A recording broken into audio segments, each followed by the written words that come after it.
You all have been extremely patient, and there is now time for your questions.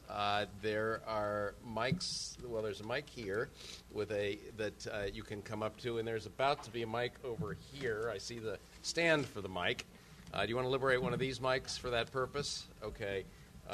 Take Deb's away from her. Hey, wait a minute. You can borrow Stan's. He likes to share on the days when he's not king. So please stand up, come to one of these mics, and identify yourself and make it a question, not a speechlet. Okay, no problem. And you may begin.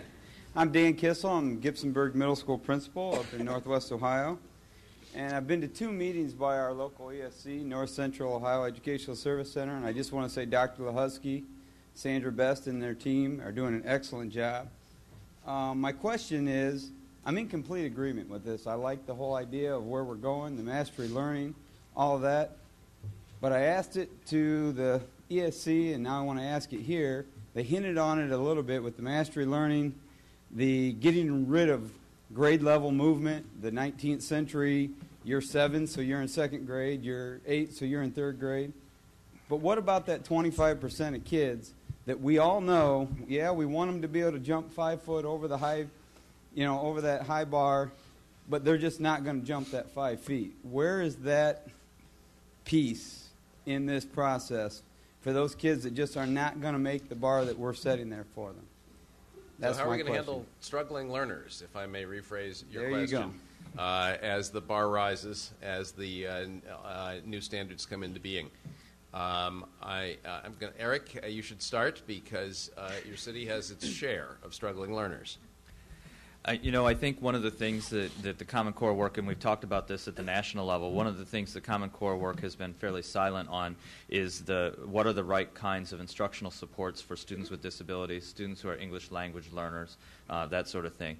I use the analogy about the high bar a lot. I am never going to have much more than a 6-inch vertical leap. And so I'm probably not the next pro basketball player that you've read about. Eric Gordon is actually somebody else, right? But I would challenge, I would really push the ESC to recognize that we're not asking for the next Eric Gordon basketball star. We're asking for the Eric Gordon who can perform core skills that are being performed across the world and not being performed in America. So we have to abandon the notion that kids can't do this, other than those who have fundamentally difficulty learning. Kids can do this. The question is, well, even in my district, that's not 25%. So I'm really challenging the notion my kids can do this stuff. Now, the Common Core, as we launch this, we have to have a real rigorous conversation about what are the learning supports for that English language learner, that student with learning disability. And I would also say this is our chance to right the ship that the students with learning disabilities that somehow get slower, lower, less because of the disability instead of getting rigorous content with a whole different set of instructional supports in place. So it's going to be about changing how we do business. Okay, in order to keep this moving along, unless other panelists signal that they really want to answer a question, we're going to do one at a time. You're next. Who are you? I am Marcia Sarver. Currently, I am a doctoral student in educational leadership at Bowling Green State University. And my question is probably also for Mr. Gordon. I can understand the change you went through going from Olentangy to Cleveland. I taught for over 16 years in the Dublin City Schools here in Central Ohio. And now I'm working with poverty-stricken rural schools in Northwest Ohio in the outer ring outside the suburbs of Toledo. And I'm just wondering if your teachers and your parents are giving you excuses and resistance like, well, that's fine for where you came from, but that won't work here, and how you're combating that. I actually think I have the opposite issue, and it's an advantage to me to be in the urban environment. We were talking about, can you really abandon 5th grade? That would have been really, really hard to do in Olentangy because Olentangy families are very successful and they had 5th grade. They know what it looks like. They want to see it again. And so changing a system pretty radically in a system that feels like they're successful is difficult. I have the actual advantage of having not been tremendously successful, not only for the kids that we're facing now, and we're working really hard. I mean, I have an incredibly committed faculty and staff, but we're struggling. and we're struggling with families who struggled themselves. So I actually have the advantage to invent new opportunities for kids and have a lot of families say, I'll give that a shot because, school wasn't particularly good to me in the first place. So I think it's about how we frame the question. So we actually have moved to mastery learning in some of our schools. The problem I have, frankly, is the professional educator adults who don't know what to do with a transcript that doesn't say 9th grade. Right? It's not the family who gave me their kid and said, once a kid learns this concept, move them on. And so we have this checkerboard grid of skills. It is, how do I turn that into something that looks like educated people expect it to look?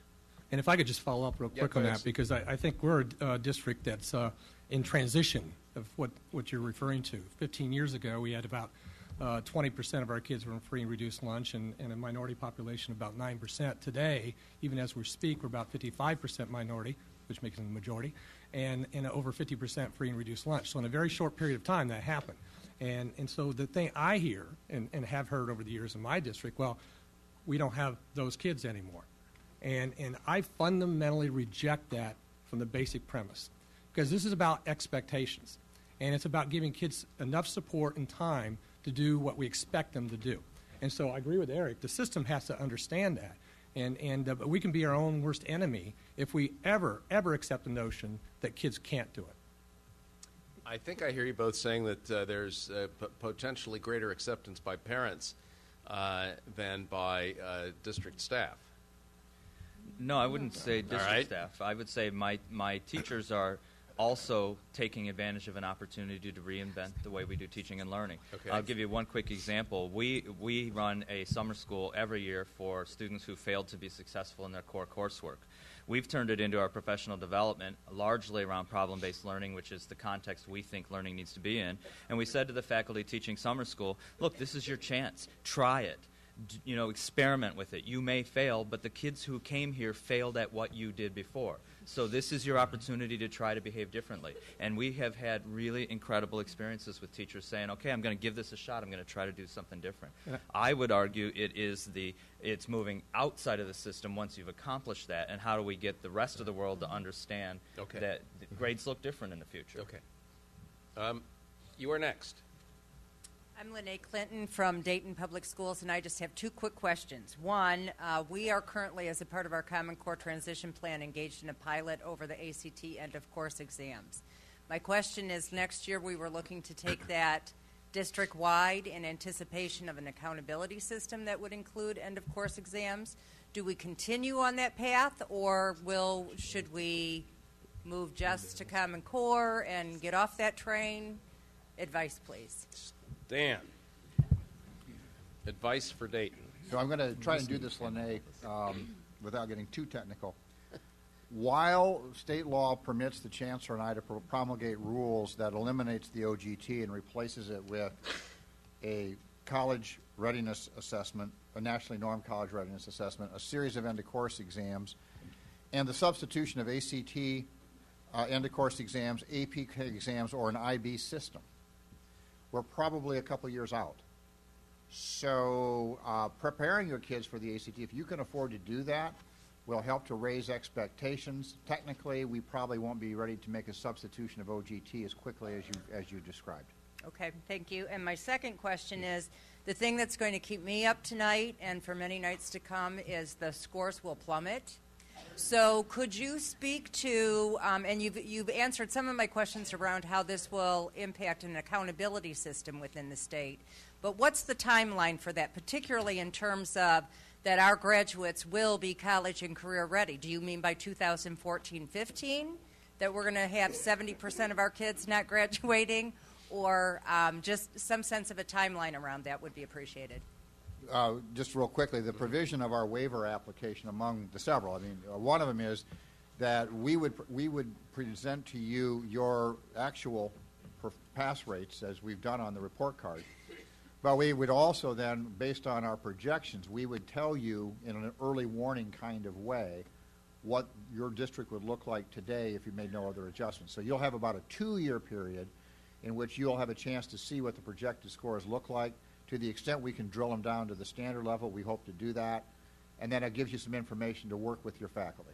Do you mean 2 years past 2014-15? No, between now and so then. right now, Yes, these between are now our and 2 then. years without assessments being developed. Right, because because we believe we can Not make to be the argumentative right. or anything. We can make the projections.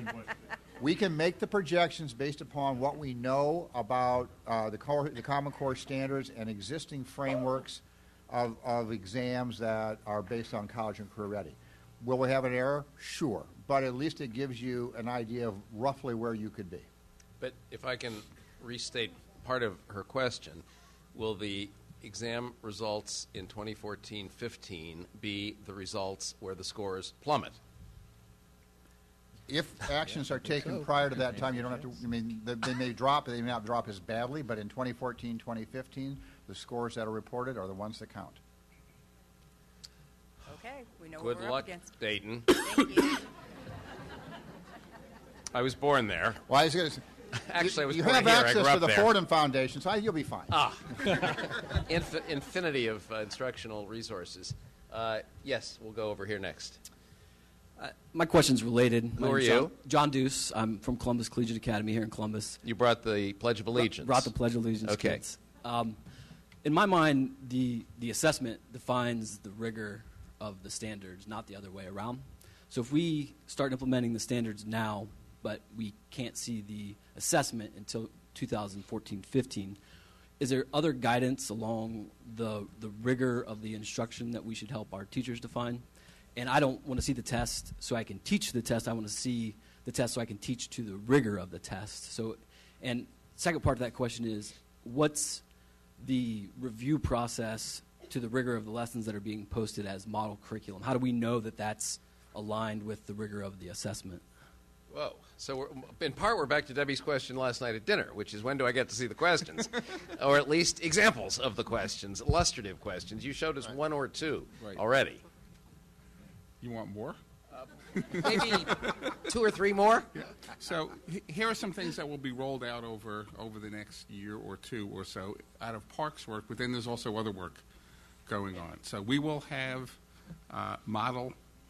we will have prototypes of the performance-based assessments that are, again, being developed now. They're going to be piloted, I expect, by the summer. We will have those in a form that can be shared. In the coming years, there will be opportunities to field test and pilot the park assessments. That needs to be done as part of the development process. On the one hand, you want to keep those items secure so we can actually then use them, but we are talking about creating a kind of a model test out of one set of those items as well, so we can make that available as soon as possible. This is in the discussion stage. It's not a done deal yet.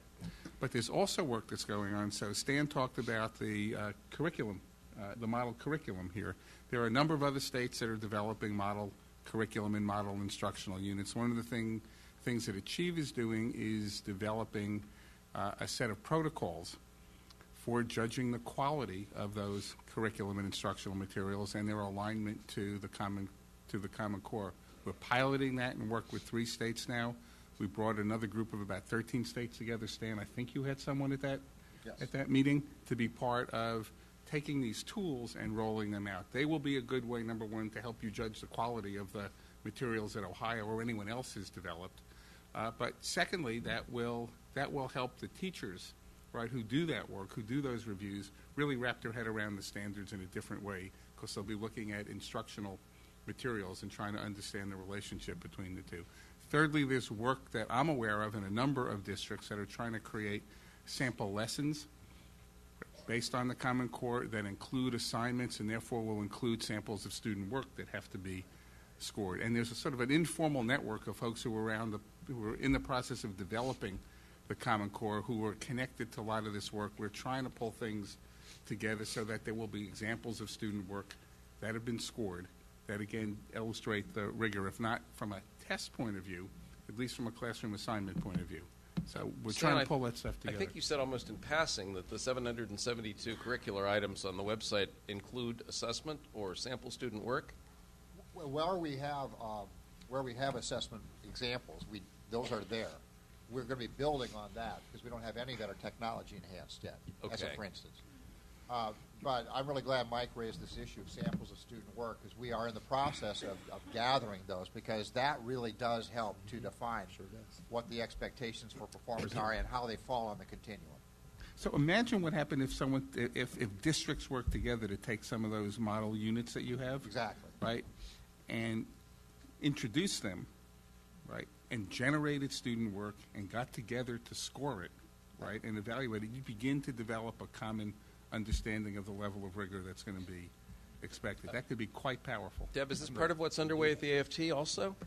Yeah, in fact, one of the things that we're trying to do is recruit teachers right now that are part of that work team in order to inform the development of the assessments so that we can have a better idea of what we think will measure those Common Core skills that are being put out at this point. But Michael, could you correct me if I misunderstood? Weren't a couple of the things on the slides that you showed us that you had to whiz by, didn't they have some examples of the kinds of questions and the degree of rigor? So I don't know where the person went, but yeah, he was there. But he's here. Oh, there. Right but I think when you go on the Fordham website and you access his PowerPoint, you might have an idea of where they're heading. I think partially it's a question of if you really understand the Common Core and what it's trying to do, you should have a good understanding of at least where the assessments are going. That's for sure, and that was what I hope to at least convey somewhat in my slides. And you did somewhat. Yeah. Yeah, but you needed me to help. You only gave me a half hour, and I had to talk about my high school experiences. It's true. The 440 took up a lot of time because you're slower at it now than you used to be. That's what I read it. Chuck, can I just weigh in really quickly on this, because we struggle with this. The assessments enlighten standards. Whether we want to admit it or not, they enlighten the standards. And so the more we have, the better off we'll be. Look at the publishing standards that the Common Core has put out, commoncore.org. They're great tools of what publishers are being told to design materials about, which has helped us tremendously. And then create space to get this wrong. Create space for teachers to know that you need to start trying this, you need to start figuring out rigor, and once those examples come out, you'll be able to compare what you thought it was to what ultimately comes out. That has created a tremendous dialogue for us in our district. So whose website is going to have a kind of compilation of places to go and look?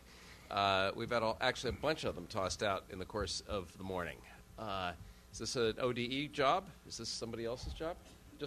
Well, we certainly have every intention of providing as many resources and tools on our website as we possibly can, and that might include all kinds of links and networking, but we think that's fine. That's what I'm thinking, like the one Eric just mentioned. Right. commoncore.org?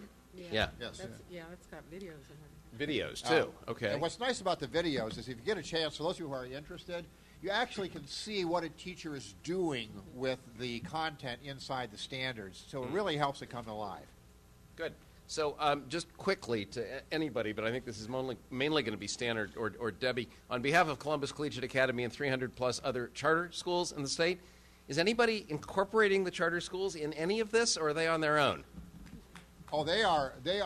If they don't feel they're invited, I will tell you, we make it a point. We have the educational service centers as that kind of our train-the-trainer strategy. We insist that if they are in the geographic territory served by the ESC, we expect all schools, regardless of who they are, to be allowed to participate, because in Ohio, community schools are public schools. And could a gutsy private school come too? If they bring money. No. No, they are. I mean, because they are. You know, the last time I checked, everybody pays taxes, and it's Ohio's kids, and therefore, however they are best served, we owe it to them to provide the same opportunities, regardless of what that choice is. And I would add, as a district that sponsors for community schools, we have our community schools in that conversation about, because we've been talking about being a quality sponsor, because I think that's as important as a quality community school. And so we've had that dialogue, and I would say this to Eric, I'm impressed with the bold plan that Cleveland has put out there with respect to that relationship between charters and traditional. I'm impressed too. So are 3 other people.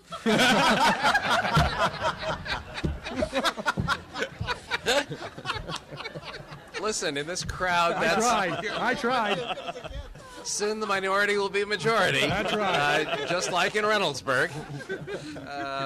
Okay, you've been waiting patiently. Who are you? I'm Dave Brand with Firelands Local Schools. I have two quick questions for you, and I'll preface it by saying 100% agree, love the direction we're headed. All the faculty that I work with, absolutely on board.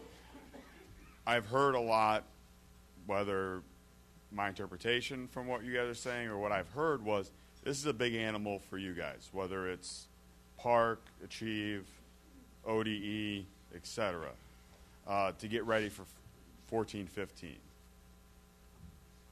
And that there's going to be a drop. No matter how well we prepare, there's going to be a drop. How do we communicate that to our public, our students, correctly? Are you guys going to help us with some press releases? I mean, right now, we communicate to our public from Twitter to Facebook to, on my area, driving around on tractors and Farmer Day and everything else. And we still can't pass a levy to save our life. And we communicate in every way, shape, and form. How can we communicate such a vital thing? Not to say that money isn't. I think you hear my question. I think he's also saying that worse results won't necessarily help the levy. Yeah, and it might happen to also be a levy year where we have three renewals up. But we'll leave that. That's different. So, the public side of this, we've been talking a lot about the educator side of this. He's really asking about the parents, voters, taxpayers, neighbors, grandparents, man in the street.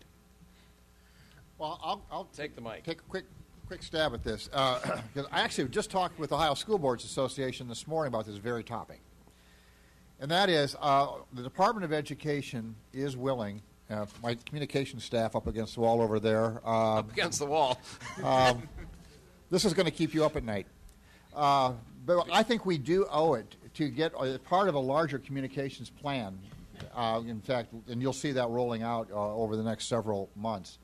But I do think we owe it to take the point on this and explain to people what is in the works, why are we doing this.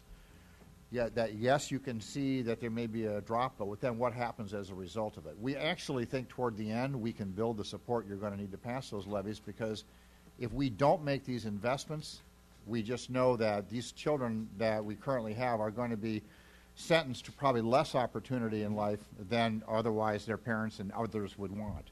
So you will see a coordinated effort, and I'll just tell you, we're working with a lot of partner organizations, so whether it's School Boards Association, BASS, et cetera, where we can provide op-ed pieces and where we can fit into the organizational messaging, including OFT and OEA. We're happy to do that because we think that you can't get this word out enough. So it is part of your plan. If I could just add one thing to it from a district perspective, I have two observations. The first one is I'm eligible to retire in January 2014. Just kidding. Don't intend to do. But my second observation is that this is the proper role for all layers, from policymakers to Fordham and to others to give the local districts cover relative to what we're asking young people to do. And then secondly, and this is just my experience of failing 3 levies and then passing one, is that in the end, our community is going to believe our teachers. So if our teachers, and we do a good job of working with our staff to educate our parents on the expectations and others in our district of what we're asking kids to do, all those messages coalesce into a single-minded message about what Ohio is trying to do with respect to kids in this state. And it's a good message.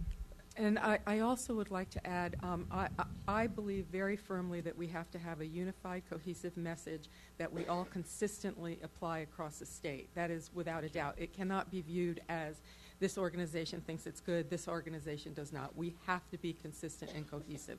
But I also urge you to look to the PTA, or whatever your parent organization is. The PTA in Ohio does have a really excellent program to explain what the Common Core standards are to parents. So it tells what they are, how they're different, why it would be better for your child to when these are implemented.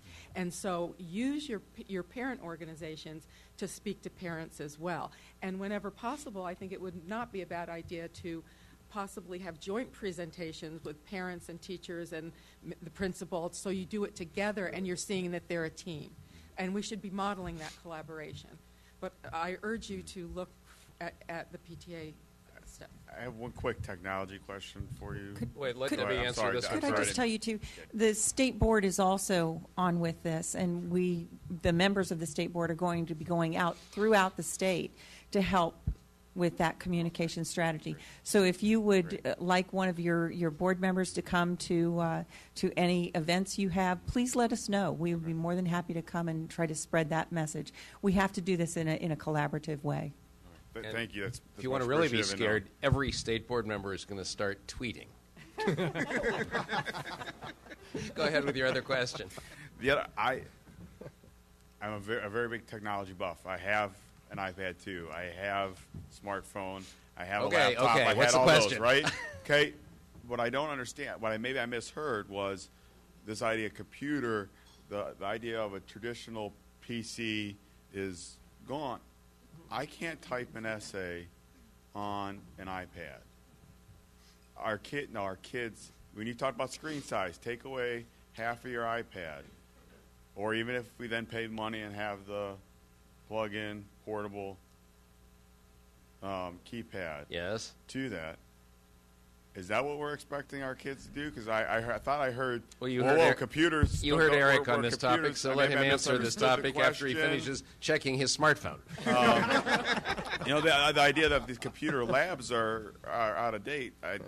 Did I hear that wrong? Or Well, so I guess I would say two things. One is, addressing the technology challenge in Cleveland, we are so far behind where many of our peers are that the reality is the more we can use the more modern tools and more cost-efficient tools is going to be a benefit. But the other is, I would really challenge, and I have to challenge myself with this, about what technology we are able to use as adults and what technology our children are able to use as kids. Because, and I would encourage anybody in this room to try and dial one of their kids' cell phones and see if you get a voicemail. Most of you will not. Kids don't use voicemail. They don't even pay for it anymore. Instead, they pay for data plans. And their technology really is this big. And I don't know how they do it, but they do it. I can't type on an iPad either. So I'm one of those people that if I ever decide I'm going to, it'll have to come with the keyboard that is the cover is the right. But the kids do.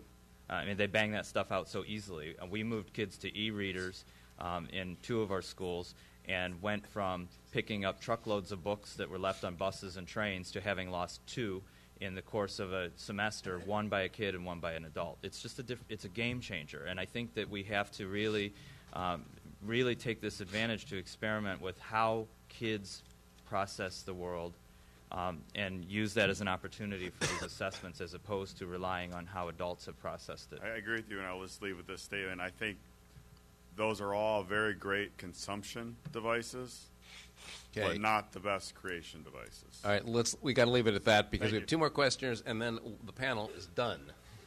Somebody just flashed a 5-minute sign at me. Go ahead. Who are you? My name is Colleen Grady, and I work as a consultant to the Ohio Association for Gifted Children.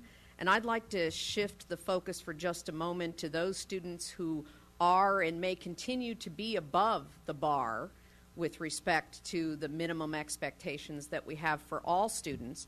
And to Michael Cohen, ask about the assessments and will there be sufficient adaptive nature so that we can have a much better idea at the higher end where students are? And to Superintendent Heffner, what are the expectations and the supports and the tools going to be at the district level so that perhaps we can start to reverse ignoring the needs of these students in Ohio? Good question. It is no surprise that we've come from a conversation about educationally challenged students to educationally advanced students. Mike and then Stan, and then we're going to go to you, and then we're going to be done with the panel, and the closing ceremonies will commence. So two quick answers. It's a very good question. The performance-based components of the PARC assessments will allow for a wide range of performance. There'll be a fairly high ceiling on that. The diagnostic assessments that are being developed, right, to figure out if a 4th grader is actually, would it allow you to figure out if a 4th grader is actually performing at the 6th or 7th or 8th grade level? That's an important role. That's not necessarily the summative test that's going to do that. But teachers should be able to find out where students are and plan instruction accordingly. Stan. Well, I would say that we probably still have more work we can do on the gifted side, but one of the things that I did when I became state superintendent is I moved the Office of Exceptional Children in with the curriculum office. So for the first time, we're not going to start thinking about kids with special needs on either end of the spectrum as an afterthought, either in the development of the curriculum or in any of the state testings that we're doing. So we still have work to do, I think, in building the exemplars. I would be more than happy to receive information and resources from teachers of gifted education, just like we do in all the others, because we have differentiated instruction components into our model curriculum. And I'd be very happy to welcome that. We need, again, talk about a good juried process, but we should show that, not just for teachers of gifted, but for all teachers. And when the regents move in, I hope you put them in the former offices of the special needs office. Go ahead, last but not least. Hi, I'm Mary Ann Lombardo with the Ohio Alliance for Public Charter Schools.